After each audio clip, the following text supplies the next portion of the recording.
Ambassador Krull stood in the observation window of Kepler 7 station and watched the human ships approach. They were small, crude. Their propulsion systems made sounds like a death-world animal struggling to breathe. The Velthian diplomat had negotiated with 1,000 different species across 4 centuries, and he had never seen anything quite so primitive trying to enter galactic space. The ships were called the Liberty and the Endeavor. Humans had named them after concepts that made little practical sense to most species. Liberty, Endeavor. The Galactic Council classified humans as emerging species with a threat rating of minimal. Krull found this assessment reasonable. The species had only recently developed faster than light travel. Their weapons were basic. Their technology was laughable compared to the standards of the established galactic powers. The Velthian ambassador moved through the station corridors with the careful grace his crystalline body demanded. Other species moved faster. Other species had appendages that bent in useful directions. Krull compensated with precision and centuries of experience. He had seen empires rise and crumble. He had watched species discover fire, then atoms, then the secrets of space itself. The pattern always repeated. Younger species were hungry. Older species were cautious. Everything balanced through trade, diplomacy, and the threat of force held in careful check. Krull received his assignment from the Galactic Council representative, a Zaxian named Commander Vex. The commander had 4 eyes that looked in different directions simultaneously, a useful adaptation that made him seem always aware of hidden threats. Today his eyes pointed at Krull with varying degrees of indifference. "Assess their potential," Vex said. His mandibles clicked in a way that suggested confidence. "Determine if they can be integrated into the trade networks. The Council wants preliminary contact only. Do not make promises. Do not invite them into any formal negotiations. These creatures are too new, too unpredictable." Krull made a sound like wind through crystal. This was his agreement. How long do they expect this process to take? As long as necessary. They are not going anywhere. Vex turned away. The Council has decided humanity poses no real threat. Even if they prove hostile, our combined military presence can manage any situation. We have faced the Chitauri Collective before. We have faced the Nikari Empire. We have faced extinction itself and persisted. A species that still uses chemical rockets is not a priority concern. The docking procedure took hours. Humans seem to move slowly, even in space. Their ships aligned with the station's docking collar, with several small adjustments that a more experienced pilot would have made in a single approach. Krull waited in the reception chamber with Dr. Patricia Grant, a human scientist who specialized in xenobiology. She had arrived on the advance probe 3 months earlier. "They are proud," Patricia told him as they waited. She was a tall human female with dark hair and eyes that moved constantly. Humans seemed always to be looking at something new. Their eyes never stayed fixed like a Velthian's or a Zaxian's. They know what they are. They know what they lack. They do not care about the gap between their technology and ours. "Pride is a luxury of the powerful," Krull observed. Patricia smiled. "That depends on your definition of power." The humans entered the chamber in formation. 4 of them. They wore matching blue uniforms that meant something in their military structure. The leader was a female named Captain Lisa Adams. Her posture was straight. Her eyes were calm. She extended her hand in the human greeting ritual. Krull had studied human biology. He knew that humans extended these appendages as a sign of peaceful intention. In the ancient days of human evolution, an extended hand could hold no weapon. The gesture was ancient and carried weight in the human psyche. He accepted the handshake with careful movement of his crystalline arm. "Ambassador Krull," Adams said. Her voice was strong, not loud, but certain. We are honored to make contact with the Galactic Council. We have traveled very far to speak with you. Indeed, Krell replied. Your journey was extensive. The commander of the human delegation was named David Hayes. He was a male with gray in his hair that indicated age. His military rank was higher than Adam's, but he seemed content to let her lead the conversation. Krell understood this as a sign of respect for her abilities rather than any weakness in Hayes' position. Humans made decisions based on competence, not purely on hierarchy. This was unusual among spacefaring species. The scientist was Dr. Patricia Grant, who greeted Krell as an old friend. The final human was Sergeant Marcus Coleman, a soldier whose body showed the physical development of a human trained for combat. His shoulders were broad. His hands were scarred. There was something in his posture that suggested he had experienced violence and survived it. We have prepared a welcome ceremony, Krell said, leading them through the station corridors. The Galactic Council takes pride in welcoming new members to galactic society. There is much you will learn about trade, about peace, about the rules that allow so many different species to coexist. Captain Adams smiled. We are ready to learn. We understand we are new to this. We understand there is much we do not know. Knowledge will come with time, Krell assured her. The Council is patient with emerging species. The welcome feast took place in the central chamber of Kepler-7 station. Representatives from a dozen different species attended. The Velthians, with their crystalline bodies that caught light. The Zaxians, with their multiple eyes and efficient movements. The Narathi, who communicated through color changes in their skin. The Kelk, who were so large that they required reinforced sections of the station to accommodate their mass. The humans ate the food provided and made jokes about its strangeness.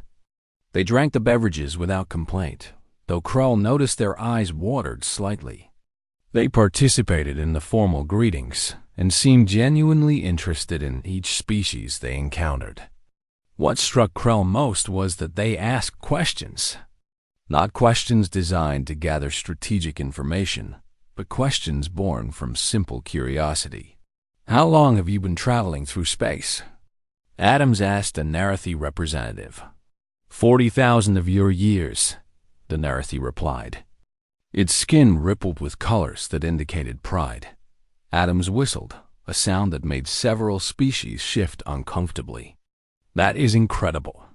Your technology must be extraordinary. We have had time to develop, the Narathi said. But you did not do it alone, Adams continued. She was not making a statement. She was thinking aloud. The species here, all of you developed with each other. You traded. You fought. You learned from each other. That is how advancement happens. Not in isolation. In community. Krell found himself studying this human carefully. She was assessing the situation around her with a precision that suggested military training, but her conclusions were different from what any experienced diplomat would draw. Most species coming into this situation would be nervous, defensive, trying to prove themselves worthy of inclusion. The humans seemed instead to be evaluating whether the Galactic Council was worthy of their participation. Later that night, as the celebration continued, Krell received an encrypted message on his personal communication device.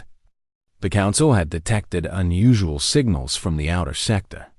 A large fleet was moving toward Kepler-7. The initial assessment suggested the Chitauri Collective. Krell's crystalline body went still. He sent an immediate request for clarification. The response came back within minutes.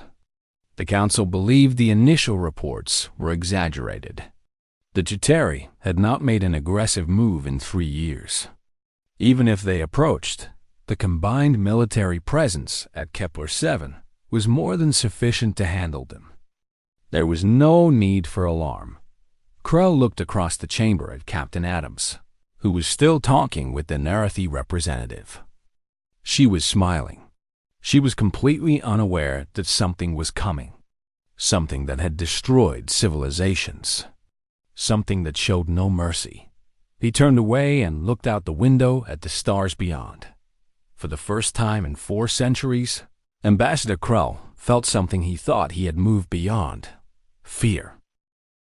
The Chitauri arrived at dawn station time, though in space there was no real dawn or darkness. The alarms began screaming through Kepler-7 station in a way that made every species on board know that something catastrophic had begun. Ambassador Krell was in his quarters when the first explosion hit. The impact threw him against his wall, and his crystalline body cracked slightly. He felt the break like a sharp pain that radiated through his being. He pulled himself up and accessed the emergency information network. What he saw made his fear transform into something colder and more terrible. The Chitauri had not come alone. They had brought a fleet of 43 vessels. Their weapons had already destroyed 3 of the Council's defense platforms.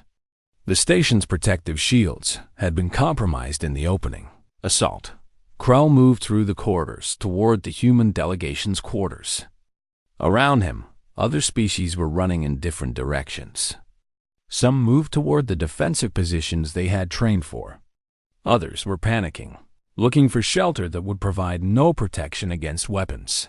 Designed to vaporize steel and concrete, the Chitauri were not like other invaders. They did not take prisoners. They did not negotiate. They consumed. Their biology demanded matter, living or dead. They had destroyed 7 civilizations across 3 centuries. The Galactic Council had stopped them once 30 years ago, but only at massive cost. Commander Vex passed Krell in the corridor. The Zaxian's 4 eyes were focused now with intensity that made his species' natural advantage clear. He was already coordinating with other commanders through his communication device. "The humans," Krell said. "Where are they?"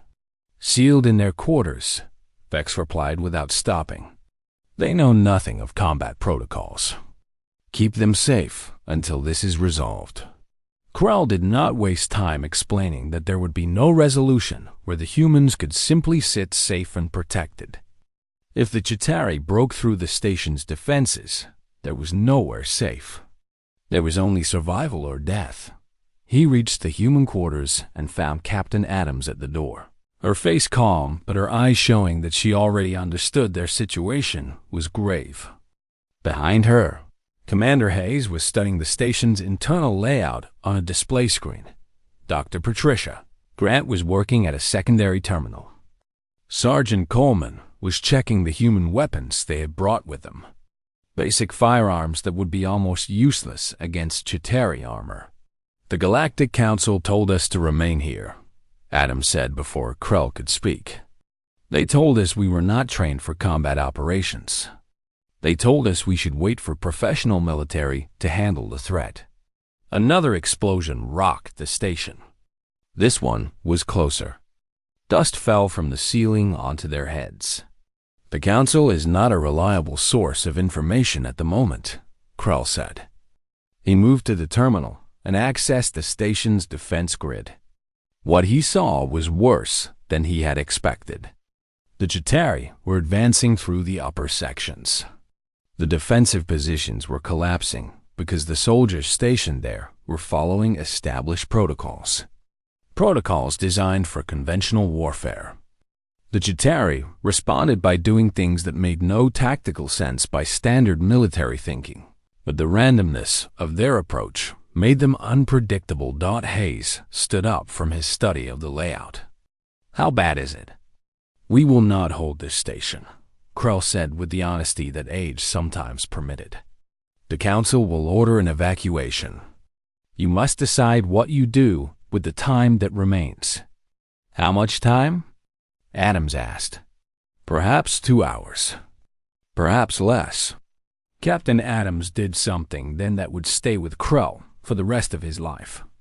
She did not panic. She did not cry. She did not curse the fate that had brought her and her small crew to this place at this moment. Instead, she turned to her people and said, "We do not surrender. We do not hide. We find a way to survive, and we help anyone else we can survive as well. That is who we are. Commander Hayes moved immediately to his station. They are using the same attack pattern repeatedly. Look here. He pointed at the data from recent explosions. They clear sections, then they move in groups of 3. They do not spread their forces thin. They concentrate power and advance methodically. That is their standard approach, Krell confirmed. It is effective. It is predictable, Dr. Grant said. She was already working on something at her terminal. If we know they will do the same thing again, we can prepare a response they do not expect. Sergeant Coleman understood immediately what she was implying. You want to set a trap. More than that, Grant said. I want to understand their systems. Their ships communicate with each other. Those communications must be electronic. If I can access the station's broadcasting system, I can send signals that might disrupt their coordination. That is incredibly dangerous, Krell said.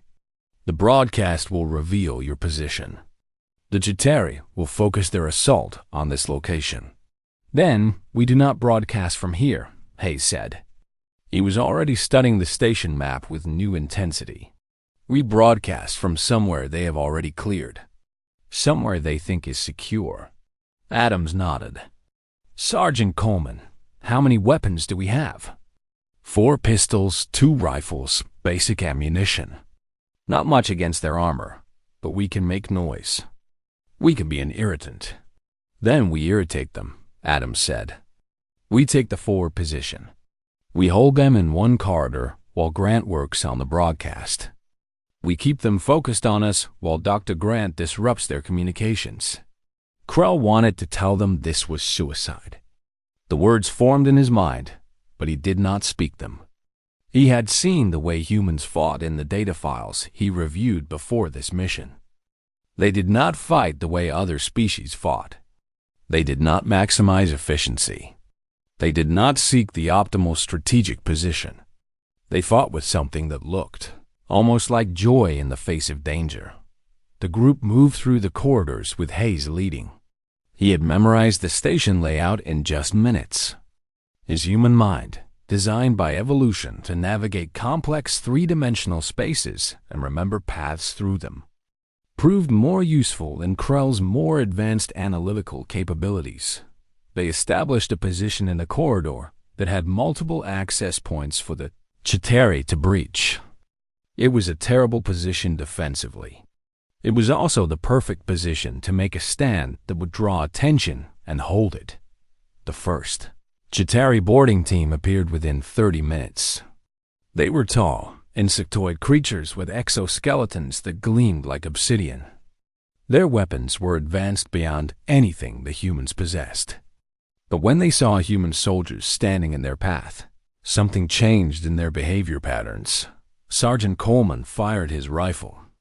The shots hit the lead Chitauri and bounced off its armor without penetrating.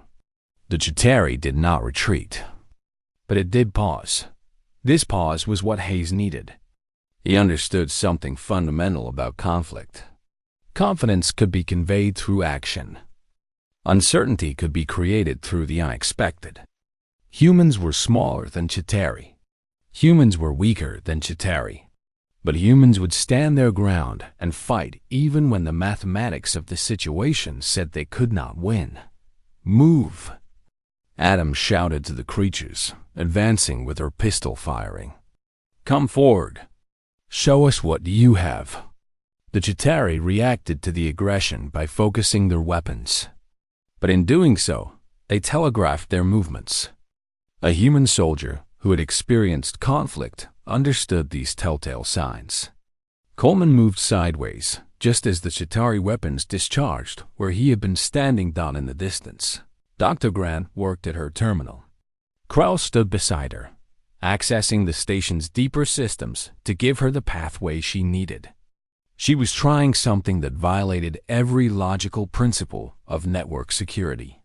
She was trying to create a signal that would confuse the Chitauri ship's computer systems. Their architecture is hierarchical, she said, more to herself than to Krell. All commands come from the primary vessel.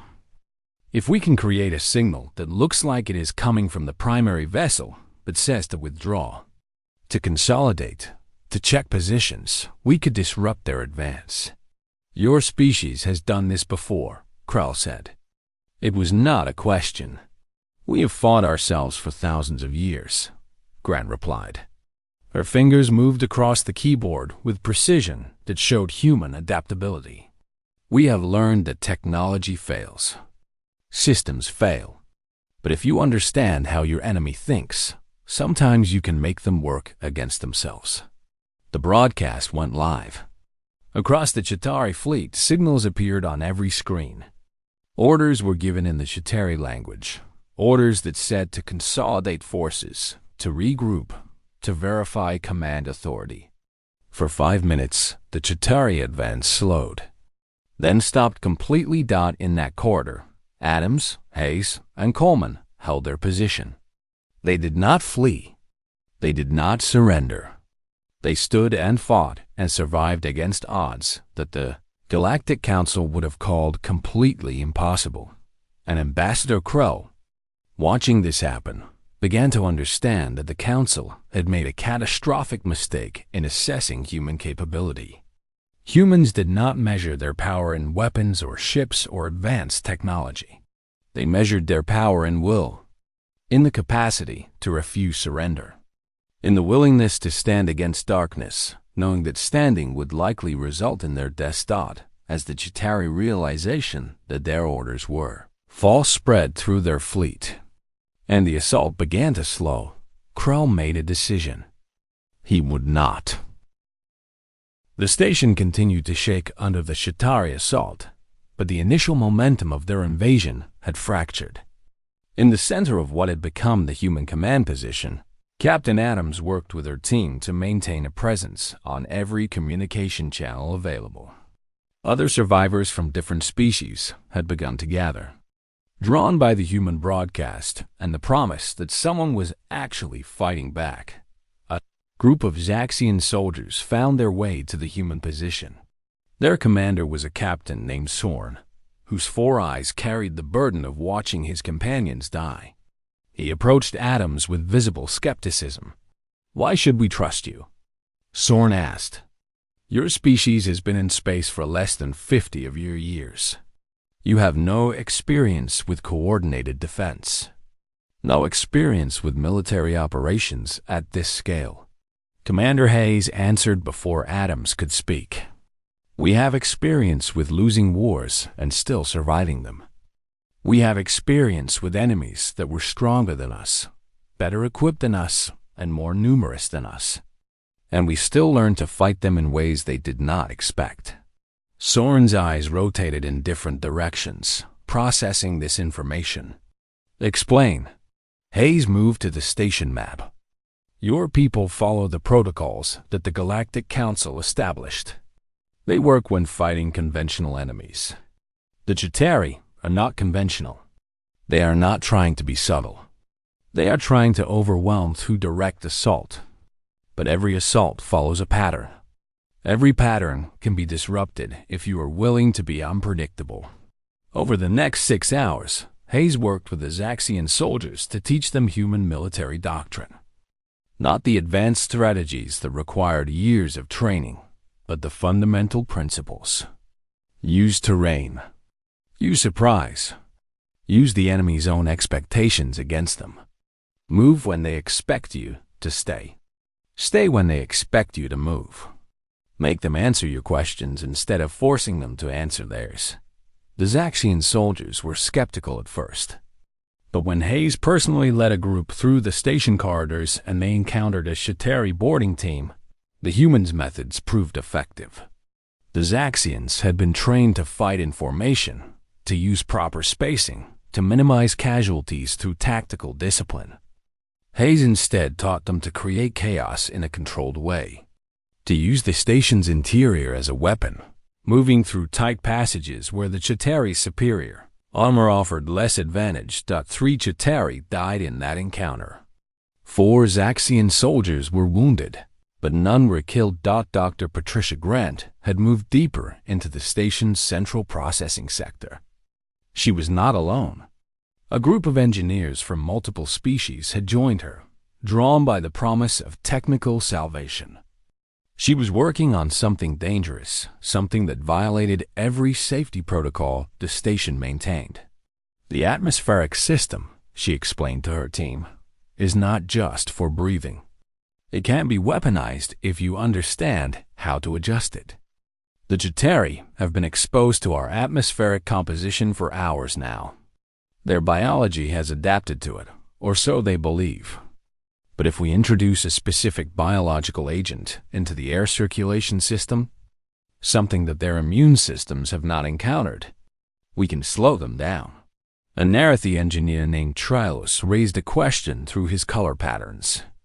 Grant understood the basic communication.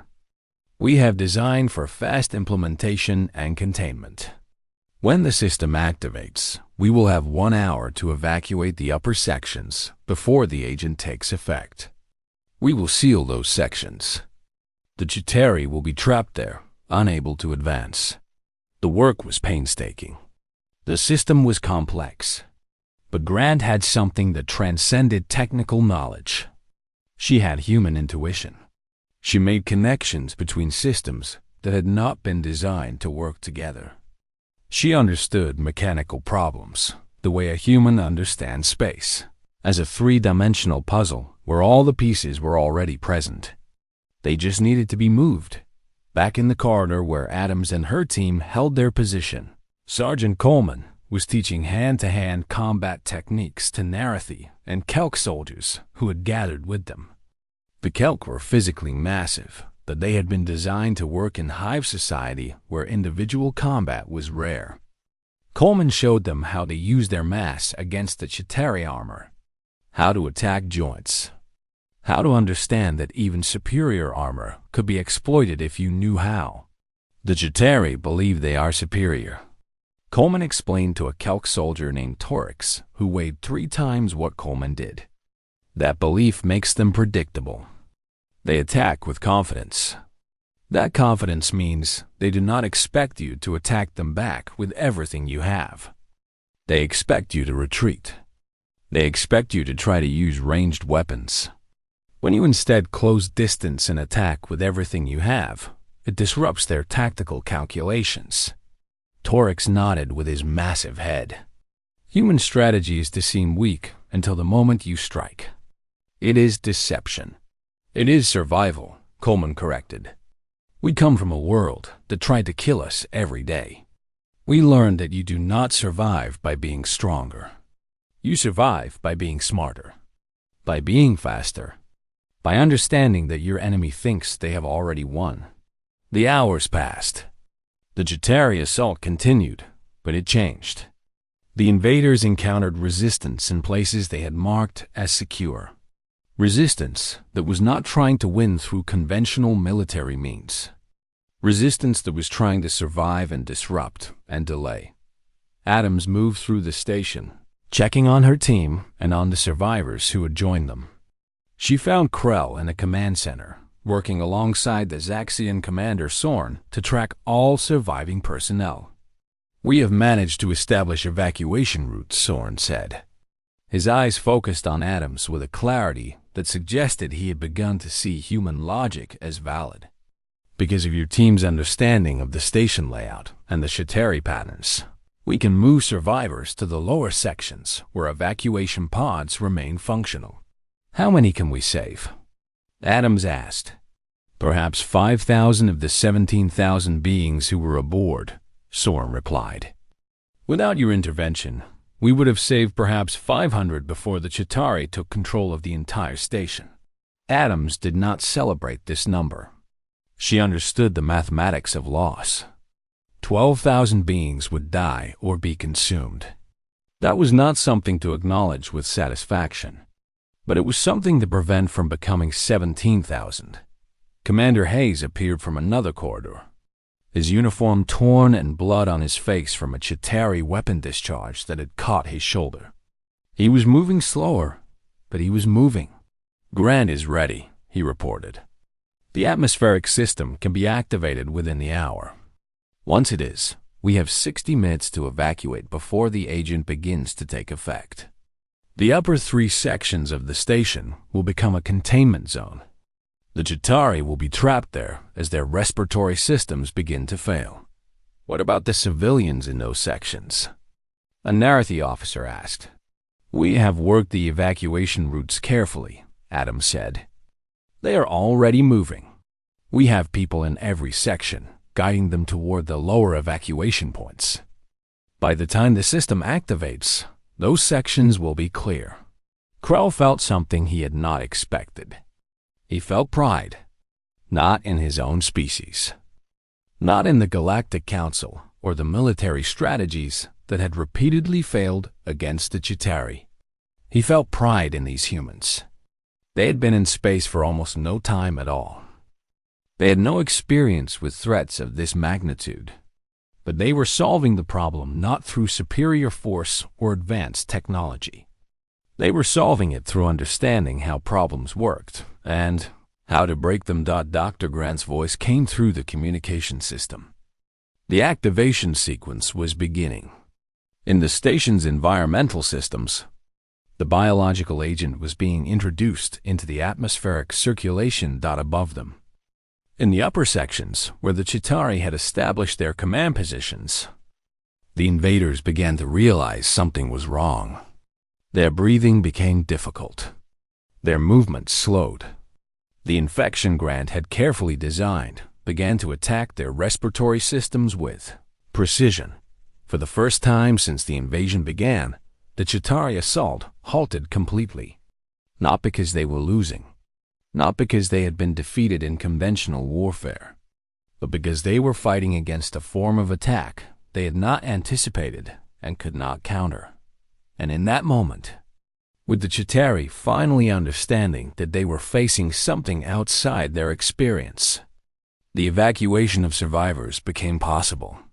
Humans moved through the corridors, helping species that had dismissed them as inferior, guiding them towards safety. Standing between them and the danger that was moving through the station, Krell watched. Captain Adams directed an elderly Velthian scientist toward an evacuation pod, and he understood something fundamental. Humans were not superior because they had better weapons or more advanced ships. Humans were superior because they adapted, because they learned, because they looked at a situation and found solutions in places where other species saw only problems. The Chitauri had conquered civilizations through overwhelming force. But the humans had learned something different. They had learned that force was not always the answer. That understanding was, that adaptation was, that the willingness to stand against darkness, even when you had no certainty of survival, was the most powerful weapon of all. The evacuation was working, but the margins were thin. Dr. Grant's biological agent was slowing the Chitauri, but it was not stopping them. The upper sections of the station were becoming a death trap as the respiratory infection spread through the invaders' ranks. But the Chitauri were learning to adapt, just as humans did. They were developing resistance to the agent, and their movements were becoming faster despite their discomfort. Commander, Hayes understood what was coming before anyone else did. He pulled up the station's structural data and studied it with the intensity of a man who knows he is looking at his own grave. We cannot hold this much longer, he told Adams quietly. The evacuation pods are almost full, but there are still over 1,000 survivors left on this station. The Chitauri will break through containment within the hour. When they do, they will overrun the evacuation areas. Everyone still here will die. Captain Adams studied the map herself. What about the reactor core? If we overload it, the explosion will destroy the entire station, Hayes confirmed. The Chitauri, everyone and everything here. It will buy enough time for the evacuation pods to escape before the debris spreads too far. How long would we need? Adams asked. 30 minutes. Maybe 40. Someone would have to be in the core, manually triggering the overload sequence. The area is already experiencing radiation exposure from the damage taken. Being there for 30 or 40 minutes would be fatal. Adams did not hesitate. "I will do it." "No," Hayes said. His voice was quiet but absolute. "I will do it. I am the commanding officer. This is my responsibility." "Listen to me," Adams said. She put her hand on Hayes' shoulder and made him look at her directly. "You understand tactical planning better than anyone on this station. If you go to the core, no one has the authority to make the decisions we need made in the next 30 minutes. The evacuation needs command presence. The survivors need someone they can look to who will not panic. That is you. I am going to the reactor." Hayes wanted to argue. His military training said the commander should be the last to escape. But his understanding of the current situation said Adams was right. Without command presence, the evacuation would become chaos. Survivors would panic. The evacuation pods would not launch in organized sequence. Everyone would die instead of just the ones in the reactor core. "I will go with you," Sergeant Coleman said. He stepped forward before anyone could argue. "You should not be alone for this. One of us should be there to help with the technical work." Dr. Grant appeared in the doorway. "And one of us should be there who understands how the reactor actually functions." Adams looked at each of them. She understood what they were offering. She understood that all three of them had just decided to die so that the others could live. She did not try to argue them out of it. She knew that would waste time they did not have. "Make sure everyone in the evacuation areas knows what you are doing," Adams told Hayes. "Make sure they know we did not fail. Make sure they know we chose this." Hayes gripped her shoulder. "I will tell them you were the most courageous being I have ever known." The three of them moved through the station toward the reactor core. Around them, the evacuation continued.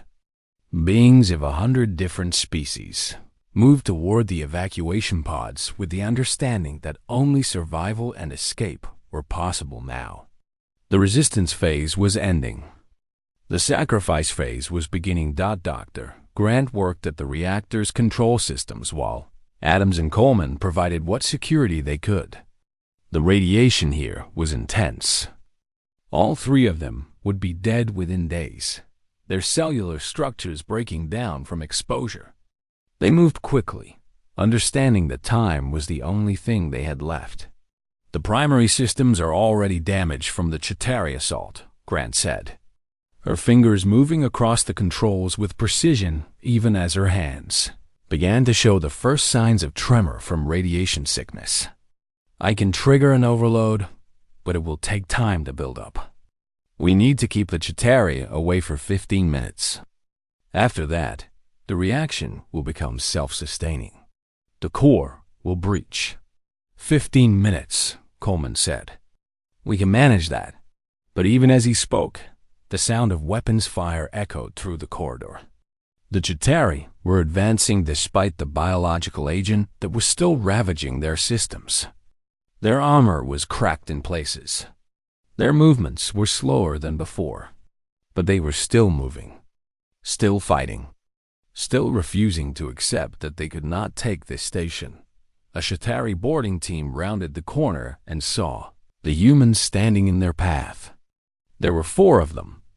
There were 2 humans and 1 small form that the creatures did not immediately recognize as a threat because Dr. Grant was not trained for combat. Sergeant Coleman moved to the center of the corridor and opened fire with the weapons taken from a fallen Zaxian soldier. The shots did not penetrate the Chitauri armor, but they made noise. They created impact. They forced the invaders to focus on him instead of advancing. "How much longer?" he called to Grant.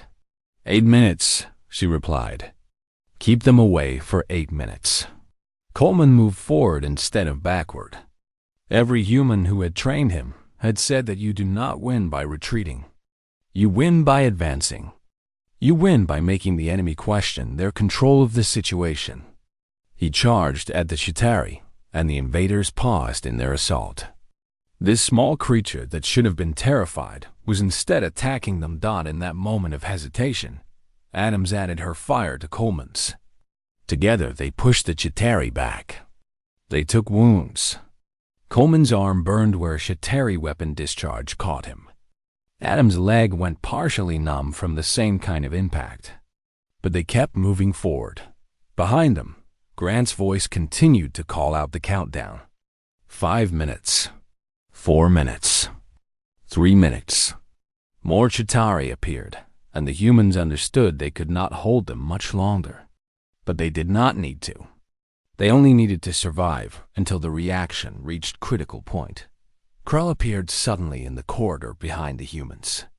The Velthian ambassador had followed them from the evacuation area, his crystalline body already showing damage from exposure to the harsh environments the station now presented. "Go," Adams said, seeing him. "You should be in an evacuation pod." "I am 437 years old," Krell replied. He moved forward to stand beside Sergeant Coleman. "I have negotiated with species that no longer exist. I have seen empires rise and fall. I have lived long enough to know when I am witnessing something that will be spoken of across the galaxy. I will not leave." Together, the four of them stood against the advancing Chitauri. The ambassador of a species that had ruled space for centuries stood shoulder to shoulder with a human sergeant, a human captain, and a human scientist. The Chitauri attacked with the confidence of beings who had never been stopped. But they were not fighting species that wanted to win through tactical advantage. They were fighting beings who had already decided they were willing to die. "Now," Dr. Grant said. And the reactor core began to fail. The explosion started as a slow rumble, then built to something that shook the entire station. The radiation levels spiked beyond what any measuring instrument could accurately display. The humans and the Velthians stood together as the heat began to rise. They did not run. They did not try to escape. They had known from the moment they entered the core what the outcome would be. Alarms screamed throughout the station. In the evacuation areas below, the remaining survivors heard the signal. The core was failing. They had to leave now. The evacuation pods began to launch, carrying 8,000 survivors into space. 8,000 beings who would live because 4 others had chosen to stay in the reactor core. As the heat became unbearable and consciousness began to fade, Sergeant Coleman found himself thinking about his home world, about Earth, about the wars humans had fought against each other, about the suffering that humans had endured and survived. All of that seemed to have led to this moment. A moment where a human soldier could stand with a Velthian ambassador and face something absolutely terrifying with absolute certainty. "Captain," Adams thought about the history of human space exploration, about the explorers who had traveled into unmapped oceans knowing they might never return, about the pioneers who had pushed into wilderness with no guarantee of safety. They had done it anyway because that was what humans did. They advanced. They pushed into the unknown. They stood against the darkness. Ambassador Krell, in the final moments of his 4-century existence, understood something that changed his perception of the entire universe. Power was not measured in ships or weapons or technology. Power was measured in will, in the capacity to choose duty over survival, in the willingness to stand against absolute darkness, knowing that standing would result in death. The Chitauri had been stopped, not by superior firepower, but by beings willing to sacrifice everything to protect others. The Chitauri had conquered civilizations that fought to preserve themselves. They had never conquered a species willing to die for strangers. As the reactor core breached completely and the explosion consumed everything, Krell found peace in a truth that would shake the Galactic Council to its foundations. Humanity was not the emerging species the Council had believed. Humanity was the species the entire galaxy should have been afraid of from the beginning. 3 weeks after the station explosion, survivors began arriving at various council stations across the sector. The story of Kepler-7 spread through the galactic communications network with the speed of emergency broadcasts. The station had been destroyed. Most of the population had been lost. The Chitauri invasion had been stopped. The official reports made it sound like a tragedy. And it was. But they did not explain how 8,000 survivors had managed to escape from a station where the Chitauri had achieved a decisive tactical advantage. They did not explain how a handful of humans had coordinated a defense that had reorganized the entire evacuation effort. They did not explain how 4 individuals had walked into certain death with clear eyes and steady hearts. The Galactic Council called for a special session. Ambassador positions from every major species gathered in the central chamber to discuss what had happened and what it meant. The military commanders presented tactical analyses. The engineers discussed the biological weapon that had been deployed. The strategists argued about what the Chitauri would do next. Then the council requested a report from the designated survivors of the Kepler-7 evacuation. A human was brought forward. Not Commander Hayes, not Captain Adams, not Sergeant Coleman or Dr. Grant. All 4 of them had perished in the reactor core. Instead, a lower-ranking human officer named Captain Robert Shelton was asked to speak. Shelton stood before the council with perfect military posture. His eyes were steady. His voice was clear and without the emotion that most speakers displayed when discussing loss. The station could not be held, Shelton began. The Chitauri had superior numbers, superior technology, and tactical advantages in every sector. By all rational calculations, everyone on that station should have died. But the humans who were there made a different calculation. They understood that some people were more important than the systems we were trying to defend. He explained what he had witnessed. How Captain Adams had refused to retreat, even when retreat was possible. How Commander Hayes had reorganized military doctrine on the fly to work with species that had no training in human tactical thinking. How Sergeant Coleman had shown soldiers from a dozen different species how to fight with the kind of personal courage that seemed irrational to most galactic military traditions. How Dr. Grant had created a weapon from basic understanding of biology and engineering, something that should have taken weeks to develop, but she had managed it in hours. The Chitauri failed because they expected us to act like they act, Shelton said. They expected us to maximize efficiency and minimize losses. They expected us to use tactical procedures that had worked in the past. They did not expect us to choose certain death in order to save others. That decision, that willingness to sacrifice, was outside their experience. It was outside their ability to calculate. When Shelton finished speaking, there was silence in the council chamber. Not the uncomfortable silence of people who did not know what to say, but the profound silence of beings who understood they were confronting something that challenged their most basic assumptions about the universe. The Zaxian. Commander Vex stood up. His 4 eyes pointed at each other, a sign of deep concentration. I was present at the station, he said. I witnessed these humans in action. I can confirm that their actions were neither rational nor efficient. They were something else entirely. They were moral. They prioritized survival of others over their own survival. It is a concept my species finds difficult to process, but I can confirm that in their irrationality, they saved 8,000 lives that would otherwise have been lost. One by one, other species representatives stood and offered their testimony.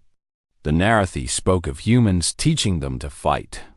The Kelk spoke of humans showing them that courage was not dependent on physical strength. The engineers spoke of humans creating solutions that transcended every protocol and procedure that had been established. The vote was called. The Galactic Council voted unanimously to reclassify humanity. They were no longer an emerging species with minimal threat rating. They were classified as apex diplomatic partners and approved for full military alliance status. More importantly, humanity was invited to take a place on the Galactic Council itself, not as observers, but as full voting members. But the most significant part of the Council's resolution came at the end. They passed a measure called the Kepler-7 Accords. This document established that in future military conflicts, any species that demonstrated willingness to prioritize protection of others over their own survival would be recognized and honored by the entire galactic community. The Kepler-7 Accords made it official galactic policy that sacrifice in defense of others was not weakness or foolishness. It was the highest form of courage. Ambassador Krell's position had been empty at the council session because he had been declared dead in the reactor core explosion. But Krell did not stay dead. Velthians, when properly recovered, could sometimes regenerate from nearly complete destruction. It took 3 weeks of intensive medical treatment. But Krell's consciousness returned to his partially reconstructed body. The first place he traveled after his recovery was to meet with Captain Robert Shelton. They sat together in a quiet chamber, away from the formality of the council chambers. "You were not there when it happened," Krell said. It was not a question. "No," Shelton replied. "I was in the lower evacuation sectors. Captain Adams specifically requested that I be placed in charge of ensuring the lower sections were cleared. She wanted someone with authority in a different location. I think she wanted me to survive to tell the story." "The humans call that sacrifice," Krell said. "I have studied your species' history. You have a long tradition of individuals sacrificing themselves so others could survive. It appears to be cultural, woven into the very fabric of what it means to be human." "My species learned the hard way," Shelton said. "We spent thousands of years fighting ourselves. We learned that we could not survive alone. That survival required community. That those who stood against us were often just like us, wanting the same things, living the same fears. We learned that the only wars worth fighting were the ones where we stood together against something that threatened everyone." Krell made it sound like wind through crystal. Contemplation, understanding, slowly accumulating into something deeper. "The Council made a grave error when assessing your species. We measured you by technology. We measured you by resources. We failed to measure you by character. That was an oversight that nearly cost us everything." 3 months after the evacuation, there was a gathering at a rebuilt station in the Kepler-7 sector. The Galactic Council had decided to construct a memorial to those who had died at Kepler-7. The memorial featured the names of 8,000 survivors and 400,000 civilians who had been lost in the Chitauri assault. But the central monument was different. It was 4 figures standing together, facing outward. It depicted Captain Lisa Adams, Commander David Hayes, Sergeant Marcus Coleman, and Dr. Patricia Grant. In the memorial, they were shown standing shoulder to shoulder with a Velthian figure. The inscription beneath read, "In this place, courage was not measured by strength, but by the willingness to stand against darkness, knowing that standing would result in death." Here we remember those who understood that true power lies not in defeating an enemy, but in protecting those who cannot protect themselves. Captain Shelton attended the dedication ceremony. He stood with other human survivors and with representatives from every species that had been rescued. When he looked at the monument, he thought about the question that had driven the entire tragedy. What does it mean to be human? The answer, he realized, was not what the Galactic Council had believed. Humanity was not defined by their technology or their ships or their weapons. Humanity was defined by their willingness to stand together, to sacrifice for each other, to choose compassion even when it cost everything. He thought about Captain Adams walking towards certain death with clear eyes.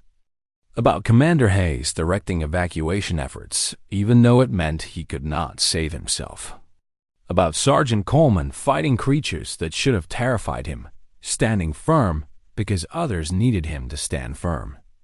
About Dr. Grant working to the end, creating solutions while the station burned around her. That was what it meant to be human. That was what had terrified the Chitauri into defeat. That was what would make humanity essential to the future of the entire galaxy. As the ceremony ended and the monument stood completed, Shelton understood something that would become the foundation of the new galactic order. The Chitauri had conquered civilizations that were stronger, more advanced, more technologically superior. They had only been stopped by a species that was weaker by every conventional measure. They had been stopped by humans, not because humans were better at war, but because humans understood something the Chitauri had never learned. In the face of overwhelming darkness, standing together was more powerful than any weapon. Sacrifice for others was more powerful than any armor. The willingness to die so that others could live was the most terrifying force in the entire universe. The age of the Galactic Council had changed. Humanity had not entered the galaxy as the newest member of an established order. They had arrived and immediately forced the entire order to